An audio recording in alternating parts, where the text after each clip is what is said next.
New World, or Marvel. So I'm a supreme being, so what? Under edit by Foolish Sociopath. 9K 14,372. Advertisements. Mobius M. Mobius Power. As we exited the dark swirling void, what lay ahead of us was a cemetery about 200 meters wide in all four directions. It was enclosed by 6-meter-tall perimeter walls surrounding the tomb, with two entrances at the front and back gates. There were lots of statues of goddesses and angels dotting around the cemetery. In addition, there were 4 mausoleums or tombs in the 4 cardinal directions with a large mausoleum in the center. The surroundings of the center mausoleum held 8 10-meter-tall armor-wearing figures. That black swirling void must have been some sort of dimensional gate that transported us to this place.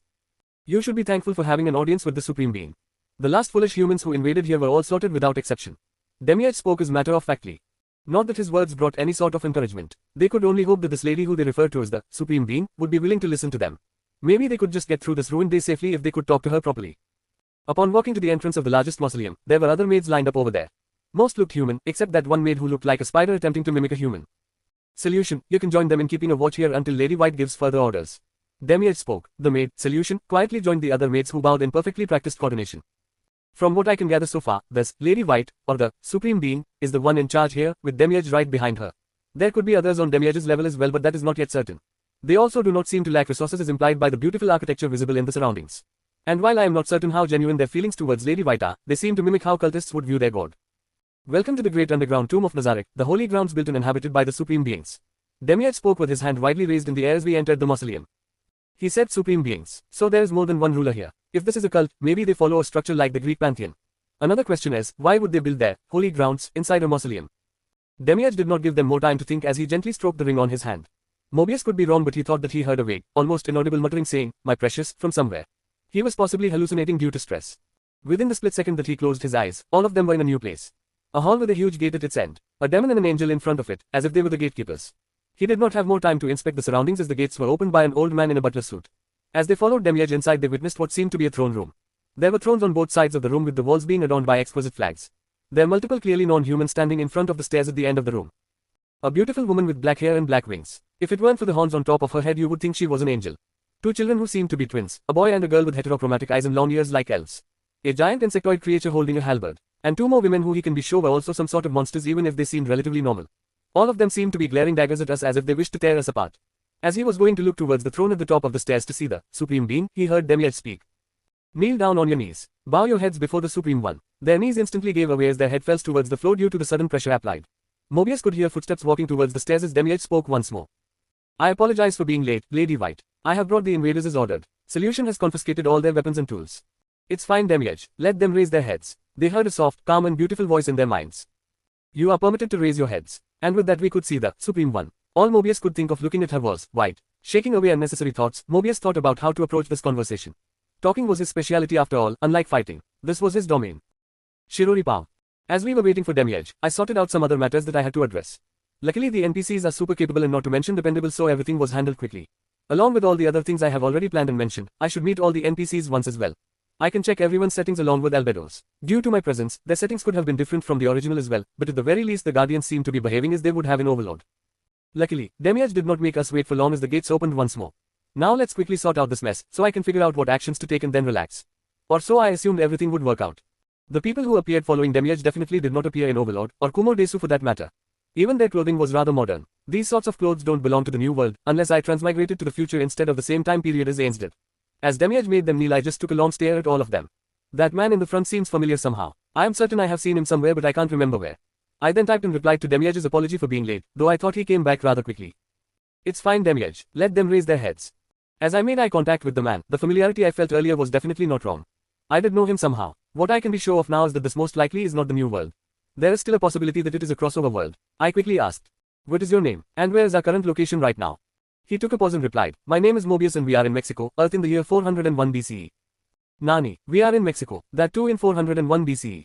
And the name Mobius definitely rings a bell. That name along with his look. Now I remember where I saw him. Oh no, it's not that world, right? Definitely not. I can feel my slacker life slipping away if that's true. Ugh, I'll just confirm it myself quickly. The stress is not good for my health. I opened my eyes and used the evil eye of past sight on Mobius. And the steady influx of information confirmed my suspicions. This is definitely the Marvel world. Or at least has the Marvel world view in it. That in itself is horrible. Imagine if it was a blend of DC and Marvel. The silver lining is that the TVA I saw in Mobius's memories was the one from the Loki TV show, so they are easier to take care of with the power of Nazareth if handled properly. But that does not confirm if Marvel Comics elements are present in this worldview as well. Knowing my luck and how the universe wants to deny me my slacker life, this universe will most likely have elements of Marvel comics as well. I could feel my self-control slipping. I give up, just let me live peacefully. Naiva. 12. Plan. Marvel. So I'm a supreme being, so what? Under edit by foolish sociopath. 8.7K 16,371. Advertisements. Over the course of these few seconds I had a relapse of PTSD. I could feel my fear aura along with all the buffs from the titles I have being released due to my lack of control. At the very least in the new world my strength was pretty much guaranteed. After all, I was a mighty spider ruling a tomb full of evil beings. In the world portrayed by Marvel Comics, such strength is meaningless. It all depended on the author's whims and wishes regarding who won or perished. Not to mention the plethora of beings stronger than me in Marvel. Even cosmic entities are not safe from this as they regularly get beaten by people much weaker than them.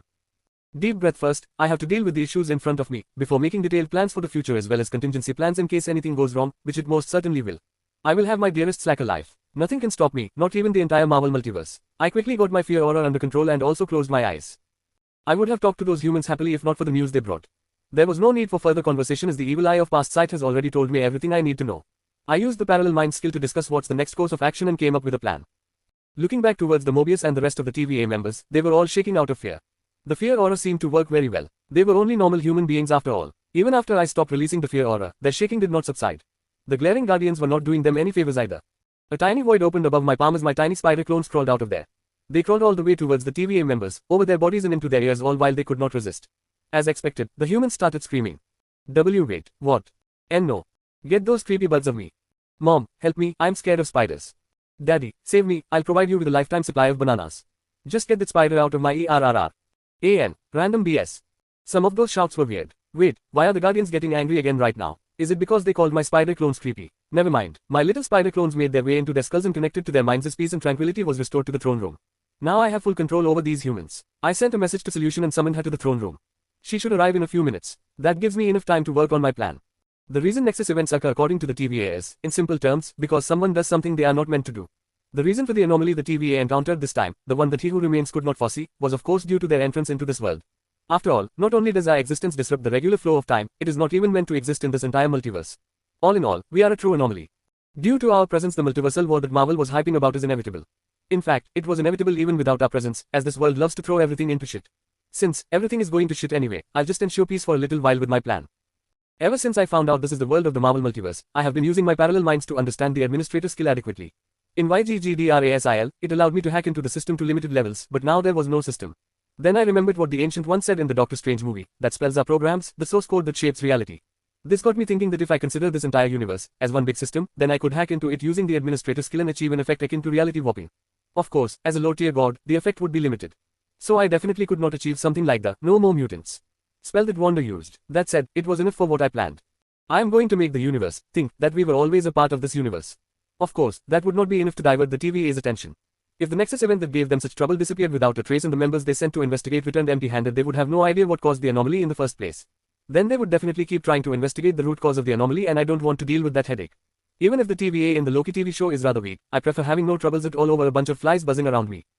With that said, I thought, skill, administrator, which opened a menu floating in the air in front of me. Less than Earth, greater than. Less than outlier greater than the great underground tomb of Nazarick, less than outlier greater than.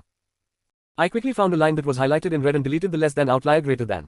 This would deceive the universe sufficiently. Now if I tried to add that Shirori is the creator of the universe into the code, that would result in an error. As I said earlier, I am still a low-tier god. I then quickly pulled out a Horn of the Goblin General from my pocket dimension. Yes, that's right, the same trash item that Ains gave to Henry. I then again used the administrator skill on the horn and added the less than outlier greater than tags next to it. This would make it so that no matter what members of Nazarick do, it would be considered normal, while this tiny horn would be the only object from out of this multiverse. Now, I would control the humans to bring back the horn to the TVA so that they would leave us in peace. The mind-controlled Mobius could also steal information from the TVA and provide it to me so that I can use the knowledge of future events along with my understanding of comics and movies to come up with the contingency plans. I do understand that someone will most likely figure everything out soon, but hopefully I will be better prepared by then. I don't know anything about any sort of coding at all. Whatever I have written above is what I think coding is. As a master of the art of bullshit, making up all of this nonsense is my forte. Just as I finished making the changes, Solution entered the throne room. I ordered her, Solution, return their belongings to them. Everything except for the object that man named Mobius was holding. I of course knew everything that the TVA members experienced with Demiurge and Solution due to the effect of my evil eye. The tempered would allow me to escape all over the timeline in case something goes wrong. Time is still something beyond reach for many beings after all. As I would be carrying Nazarick in my pocket dimension, I could just start anew in a safer place, if such a place exists. Solution did as I ordered and the controlled humans equipped themselves with practiced ease. I handed them the horn of the Goblin General as they used the temper to open a time door and walk into it. The time door soon vanished with the TVA members out of sight. I then quickly used dimensional magic to hide Nazarick in my pocket dimension. Not wanting to deal with the Guardians right now and tired after this whole fiasco, I used the chat software to command. I will explain everything in due time. I just need some rest right now. We will talk later.